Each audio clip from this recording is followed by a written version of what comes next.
Y le damos la bienvenida, como todos los lunes, a Fernando Daniel Gómez. Fer, querido, ¿cómo estás?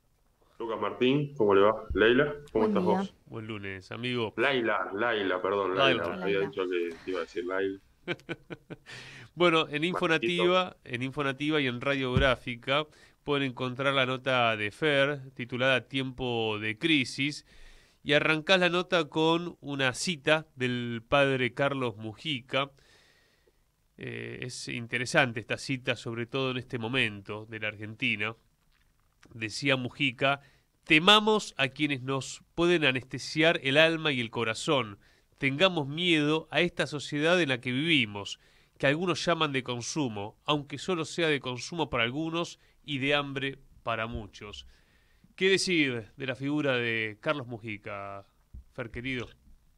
Como persona y como época, ¿no? Digo, son sin duda que los caprichos generacionales le hacen nacer a uno en un determinado tiempo histórico y a otros enormes compañeros en otros. Pero son de esas personas, o por lo menos quienes abrazamos el cristianismo, quienes empezamos quizás a dar las primeras puntadas en clave de militancia desde una experiencia de la iglesia cristiana. La figura de Carlos nos atraviesa, nos interpela, nos sacude, nos motiva. Yo me acuerdo una de las primeras experiencias formativas que participé allá en los jóvenes 90, en los jóvenes décadas, los primeros años de la década del 90, se llamaba, era la proyección, mirá qué viejo lo que voy a decir, se me vino ahora a la cabeza, perdón, Luca. Era la proyección de un documental con diapositivas. Sí. Creo que tendría que hacer un llamado, una nota al pie en la editorial para poder explicar qué es una diapositiva para una parte importante de los lectores, ¿no? Pero mirá lo viejo de lo que estoy hablando. Se llamaba Mujica, Un paso por la villa.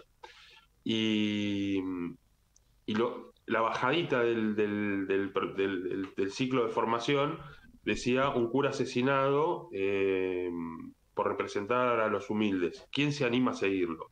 Y era una interpelación, pero una interpelación fuerte, porque estabas poniendo arriba de la mesa a alguien que había encarnado dar la vida por los pobres, hacer de esa opción por los pobres que había esbozado un papa eh, en América Latina hacía muy poquito tiempo atrás, en los años 60, antes de que Carlos abrazara firmemente esa opción por los pobres, y, y de eso hizo su vida, y había sido asesinado por esa razón y por ese motivo.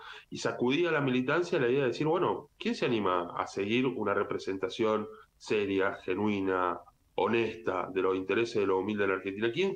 ¿Quién se anima a pensar que esa liberación que nos ofrece la fe en Dios, digo, la fe en Cristo, digo, que nos ofrece esa vida eterna en un mundo sobrenatural, en un mundo extratemporal de liberación para los pueblos, esa tierra para los humildes ofrecida tantas veces en la Biblia? ¿Quién se anima a construirla acá en la tierra?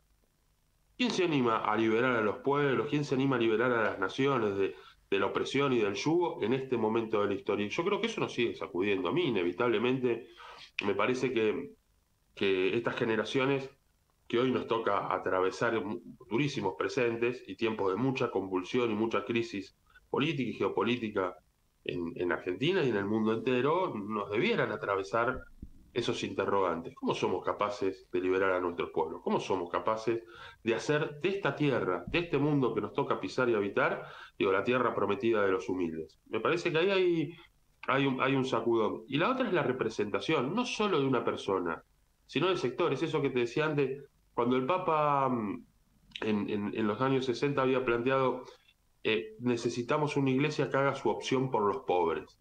Era porque hasta ese momento hacía su opción por los ricos. Claro. Y así de brutal era la dicotomía que se planteaba, pero necesariamente la hizo atravesar a la iglesia un esquema de representación política. Hay un libro de Carlos que es Peronismo y Cristianismo. Su mirada desde la fe de Carlos Mujica lo hizo abrazar el peronismo porque entendía que necesitaba ser parte de un instrumento político que representara los intereses de los humildes. Y naturalmente, su muerte testimonia la batalla interna en el peronismo, digo, el asesino de Carlos, por lo menos el que la justicia terminó encontrando, más allá de los nombres y los responsables intelectuales del asesinato de Carlos, fue aquel sicario de apellido infame, Almirón, digo, que lo asesina en aquel 11 de mayo, cuando terminaba de dar misa a Carlos. Digo, pero mostraba que la necesidad de que el peronismo entrara en una discusión seria, real, efectiva, para ser el genuino instrumento de los intereses de los humildes, tal como el peronismo había irrumpido en la historia, aquel 17 de octubre del 45, pensado en ese tiempo histórico que nos tocaba atravesar. Y también para nosotros hoy es un desafío pensar qué intereses representa el peronismo en este tiempo de la historia. Siempre el peronismo está en disputa por su sentido. Siempre el peronismo está en disputa por su sentido. Es más, el peronismo es un movimiento tan complejo, con miradas tan divergentes y por momentos de su tensión de la realidad, que nos hace más fácil explicarlo por lo que no es que por lo que es. Por lo que es, nos desencontramos más, entramos más en laberintos y contradicciones. Ahora, hay cosas en que el peronismo no es, y que le hayamos abierto la puerta a personajes que se pongan la remera del peronismo para decir cosas de lo que el peronismo había consensuado a lo largo de su historia de que no era. ¿No? El peronismo no es un instrumento de los intereses foráneos para dominar a la Argentina, no lo es.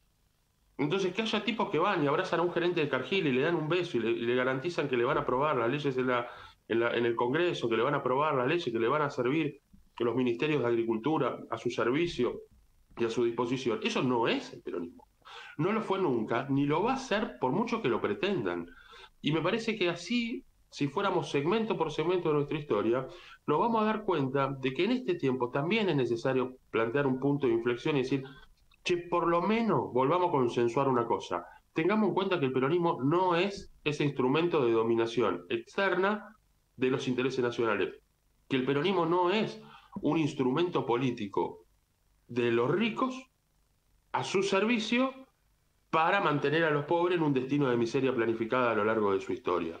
El peronismo no es un instrumento para conservar el status quo, sino para poder romperlo. El peronismo no es un organismo protector de las instituciones, es un organismo que lo revoluciona, es un instrumento que lo viene a sacudir de sus entrañas, que lo piensa y lo cambia para orientarse hacia un lugar, a orientarse a la representación de un interés que por lo menos está más o menos claro.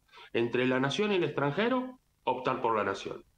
Y entre los humildes y los explotadores, optar por los humildes y los trabajadores. No hay duda de qué lugar representa el peronismo en la historia, por lo menos para mí. Ahora, para algunos, evidentemente, no solamente está en tensión, sino que se piensa que la representación es de todo lo contrario a lo que el peronismo no es. Interesante la reflexión en este 50 aniversario del martirio del padre Mujica y con una reivindicación muy fuerte de la Iglesia Católica Argentina, que terminó en un Luna Park con el arzobispo García Cuerva, también haciendo, yo creo que dejando un mensaje no solamente para el bloque antinacional, sino también para el bloque nacional. No sé si lo pudiste escuchar. No, sabes que no lo. Ayer fue un día sumamente complejo y hoy están pasando algunas cosas después. Todavía no tengo información suficiente, me están allanando algunos lugares y entonces están pasando cosas que por ahí me van a ir desvelando el día para poder sentarme y escucharlo con la tranquilidad que me gustaría. Ahora, estoy convencido de que más allá de lo que haya dicho Jorge ayer en el Luna Park, eh, no tengo duda. García Cuerva es un tipo que yo lo conocí en el barrio San Pablo de la construcción de los sueños compartidos, donde él representaba en una capilla muy humilde, una capilla dentro enfrente que daba de los viejos monoblocks del barrio San Pablo. Desde ese lugar no tuvo duda en eh, edificar con absoluta claridad cuáles eran los intereses que él representaba como sacerdote católico. Entonces, no tengo duda de desde qué lugar se paró ayer para poder hacer un mensaje. Pero el mensaje, más allá del discurso y del acto y del hecho en sí, de la reivindicación de los 50 años de Carlos, lo que Carlos hubiera querido y lo más interesante del mensaje de Jorge tiene que ver con eso, con el testimonio de vida de cada quien. Y el testimonio de vida de esos obispos que empezaron con los pies en el barro, sufriendo los dolores de los humildes y gozando de las alegrías que goza nuestro pueblo. Digo, habla mucho más de una iglesia de futuro que de esa iglesia anquilosada que tanto territorio ha perdido en la Argentina, la representación de los humildes con sectas pentecostales y toda esa basura que hoy termina eh, abrazando las pseudo representaciones de fe de nuestro pueblo. Fer, te quería preguntar, bueno, hay una parte de la nota donde vos hablás, ¿no? Sobre lo que es y no es el peronismo, recién lo reponías, ahí nombrás a Jaldo, el gobernador de Tucumán, esa es una referencia a lo que fue el contundente paro del 9 de mayo, bueno, ahí lo que había dicho Jaldo es que hicieron paro para quedarse durmiendo, ¿no? Desde la CGT. No, bueno. Y preguntarte eso, porque también... Bueno, se viene el Pacto de Mayo, en el medio de la ley bases, el paquete fiscal y demás, y se pone nuevamente en disputa el sentido del peronismo. Sí, claro. Veremos cómo responden los gobernadores. Lo de Jaldo fue vergonzoso. Jaldo tuvo sus dos momentos. La primera cuando dijo, che, yo vengo a representar no los intereses de los tucumanos, sino los intereses de la empresa que saquea en Tucumán.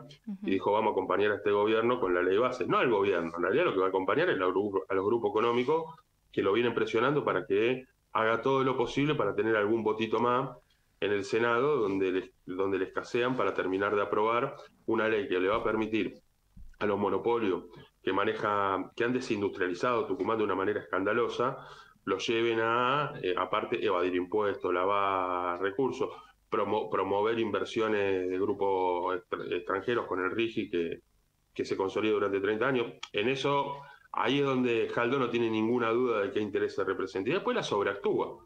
En esto que siempre bien lo describe Pablo Moyano, ¿no? Es decir, llegan con la imagen de Evita y de Perón porque les conviene, porque son los intereses que defiende nuestro pueblo, y después hacen todo lo contrario. Bueno, se tiene que terminar un ciclo de esa característica. El peronismo necesita encontrar un punto de inflexión.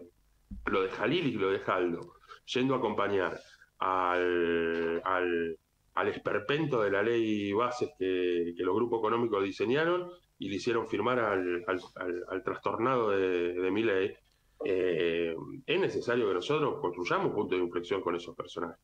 Ayer Pichetto dio una entrevista en La Política Online que es vergonzosa. Es la representación de los intereses antagónicos del peronismo expresada en falsos pragmatismos. Loco, ser pragmático hoy en la Argentina es encontrar una salida para la crisis brutal que vive nuestro pueblo. Es entender las necesidades concretas y materiales de nuestro pueblo y dejar de pelotudear con malabarismo de la política que no entiende absolutamente nadie, o con la impostura del marketing y la comunicación política, que tanto le gusta a la clase dirigente hoy por hoy en la Argentina.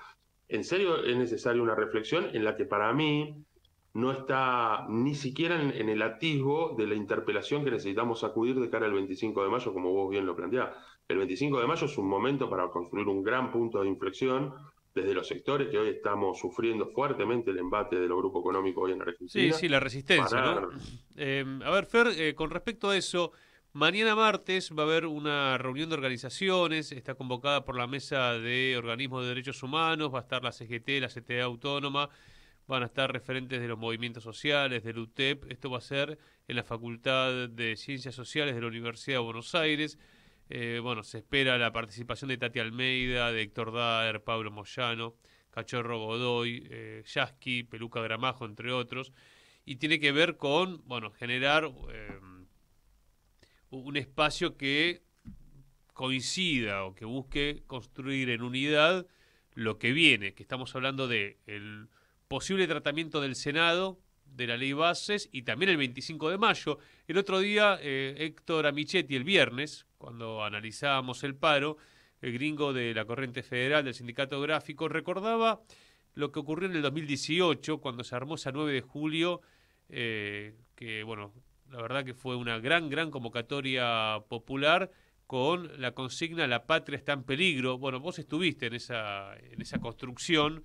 Me parece que lo que también se está proponiendo para mañana es parte, ¿no?, de esa experiencia en el macrismo, que fue, recordemos, 25 de mayo del 2018, previo al acuerdo con el FMI. Mirá, la convocatoria fue antes de que Macri, en ese mensaje de 1 minuto, diera a conocer el acuerdo con el FMI, y el hecho fue después. Es decir, ya la situación era lo suficientemente grave como para convocar en la iglesia de la Merced, ahí enfrente del Banco Central, ahí en Reconquista. Empezamos a tejer algunas reuniones con referentes sindicales, con referentes políticos de organizaciones populares, ahí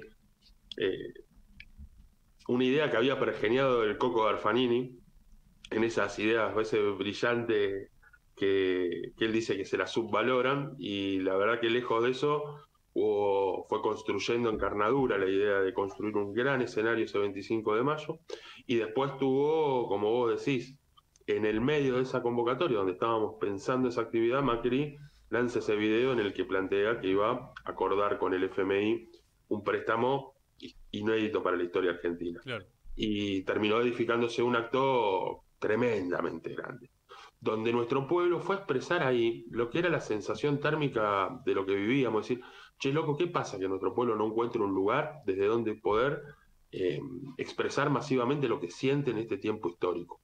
Y eso significó el 25 de mayo del 2018. Me parece que hoy están dadas las condiciones, ante la brutalidad de lo que se puede llegar a exhibir y el tono del discurso antinacional que puede llegar a tener Javier Milei el 25 de mayo, va a ser necesario que podamos construir una canalización para que nuestro pueblo, ese pueblo digno que está sufriendo en este tiempo, encuentre un mensaje y una referencia concreta y clara en una palabra, en un documento, en una proclama, no tanto en los dirigentes, no tanto en la disputa de los que pretenden a ver si se acomodan en una foto pensando y soñando con una lista sábana en lugar de estar soñando con la soberanía nacional y con la dignidad de nuestro pueblo. Me parece que ahí hay... En ese entonces habían estado actores y actrices leyendo ese documento, leyendo la proclama, como sí, para que nadie se quiera apropiar de la movida. fue ¿no? de lo más difícil de conseguir, ¿no? Que se pusiera por delante la convicción política antes que los nombres, ¿no? Digo, las referencias y los liderazgos son re importantes en la Argentina, en el peronismo fundamentalmente, pero en el movimiento nacional son importantísimos. Pero mucho más importantes son las convicciones que se expresan. Tenemos que volver a recuperar el genuino protagonismo de la política, de las certezas, de la ideología.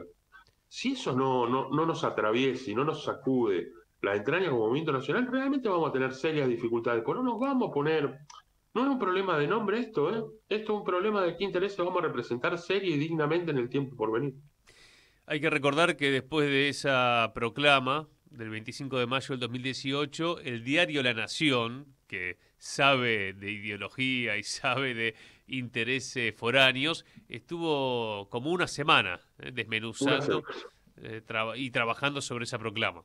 La proclama, una construcción colectiva, la proclama del 25 de mayo, y la desmenuzaron como nunca, algo de lo poco que me tocó aportar para escribir alguna vez, nunca lo sentí tan desmenuzado al detalle y a la línea como hizo La Nación durante 10 días, cuestionándola por que tenía olor a naftalina, que era vieja, que tenía certeza que se habían quedado atrapada en el 45. El problema es cuando algunos dirigentes que se dicen peronistas dicen, eso es anacrónico, bueno, ahí aparece Pichetto, ¿no? Por ejemplo. Pichetto es muy emblemático y aparecen tantos. Sí. Tantos. Mira, hay dos cuestiones. Una, para algunos pasaron de moda la idea del imperialismo, de la miseria planificada, son conceptos que han pasado de moda y tenemos que lograr ayornarnos, que no tenemos que hablar. Bueno, cuando vos no nombrás algo, eso te pasa por arriba. Entonces, digo, ¿qué sería lo moderno? Lo moderno de que Cargill controle nuestro comercio exterior, de que las multinacionales controlen el desarrollo energético. ¿Qué sería? Que el gobierno, que el presidente argentino esté más veces en territorio norteamericano que el gobernador de Puerto Rico. ¿Qué sería si no es imperialismo? Las expresiones de Laura Richardson, ¿qué son? ¿Qué son? El programa de la ley base, si no es miseria planificada, ¿qué carajo es? ¿Qué sería? ¿Cómo lo nombro? ¿De qué manera lo defino? ¿Qué sería lo efectivo? ¿Qué me logra recoger el algoritmo de TikTok para que le llegue el video y le queme el zapallo a alguien más? ¿Cómo lo tengo que nombrar? ¿De qué manera? ¿Tengo que hacer un cuadro? ¿Cómo sería? Esa es una. Y la segunda es la idea de que los pelotudos como nosotros por ahí, que, que esbozamos ideas desde el rincón de la ideología, somos infantiles, ¿no? Que hablar de ideología es un infantilismo, como si la madurez política fuera apoyar el ojete en una banca y andar grabándose video de sus intervenciones inocuas en una vida institucional que no tiene ningún tipo de relación de ser de la política. Bueno, me quiero quedar siendo un pendejo toda mi vida si esa es la madurez política. Si la madurez política es sentarse en la mesa de la Cámara de Empresas Mineras para ver cuál es la mía en el camino de la extranjerización de nuestra economía, yo prefiero seguir abrazado a las convicciones ideológicas. Y me parece que hay mucha más madurez en esa mirada que por ahí aparece anacrónica en el tiempo y que parece infantil a la hora de los profesionales de la política, pero que tiene mucha más información de futuro que las mientas fiebradas nos han llevado a este atolladero de crisis del que necesitamos salir. Fer, querido, un fuerte abrazo. Nos reencontramos en una semana, amigo. Nos vemos físicamente en una semana. Gracias, Laila. Gracias, Lucas. Gracias, Si Fer. están, si al otro Abrazo. lado le mando un beso grande y a Martín.